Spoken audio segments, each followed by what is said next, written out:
नमस्कार दोस्तों, आपका स्वागत है हमारे YouTube channel 11 PM untold stories पर। और आज की कहानी एक ऐसे बदमाश के ऊपर है जिसके चर्चे भारत ही नहीं बल्कि पाकिस्तान में भी बराबर हुआ करते थे। जब वो स्कूल में पढ़ता था तो उसका सपना था आर्मी में जाकर देश की सेवा करना। लेकिन कॉलेज में एक छोटी सी लड़ाई ने उसका सपना तोड़ दिया और ओम प्रकाश श्रीवास्तव जुर्म के रास्ते में आगे बढ़ गया। ओपी श्रीवास्तव आगे चल के बबलू श्रीवास्तव के नाम से अपराध की दुनिया में जाना जाने लगा। बबलू श्रीवास्तव मूल रूप से उत्तर प्रदेश के गाजीपुर शहर के एक छोटे से कॉलोनी आम घाट का रहने वाला है। बबलू श्रीवास्तव का एक दौर ऐसा भी था जब वो देश का किडनैपिंग किंग कहा जाने लगा। वो देश के अलग अलग कोनों में अपराध को अंजाम देने लगा। छोटे गैंग अपहरण करके उसको सौंप देते थे, बाकी सौदेबाजी का काम बबलू श्रीवास्तव का होता था।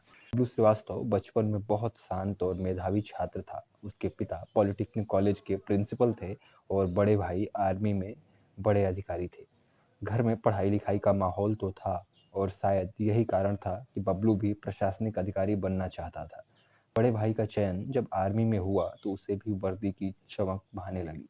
वर्दी के चटक रंग के साथ मिलने वाला सम्मान उसे प्रभावित करने लगा। पिता शिक्षक थे तो परिवार का माहौल शुरुआत से पढ़ने लिखने वाला था। हायर एजुकेशन के लिए बबलू गाजीपुर से लखनऊ आता है और यहाँ से वकालत की पढ़ाई करने लगता है। लेकिन लॉ कॉलेज में हुई एक घटना ने उसकी जिंदगी बदल कर रख दी। बदले की आग में उसने अपना आपा ऐसा खोया कि देखते देखते एक शांत स्वभाव का मेधावी लड़का अंडरवर्ल्ड की दुनिया का किडनैपिंग किंग बन जाता है। बबलू श्रीवास्तव किसी जमाने में दाऊद इब्राहिम का सहयोगी हुआ करता था। हालांकि बाद में वो इससे मुकर गया। साल 1995 में सिंगापुर सरकार ने बबलू श्रीवास्तव को गिरफ्तार करके भारत को सौंप दिया।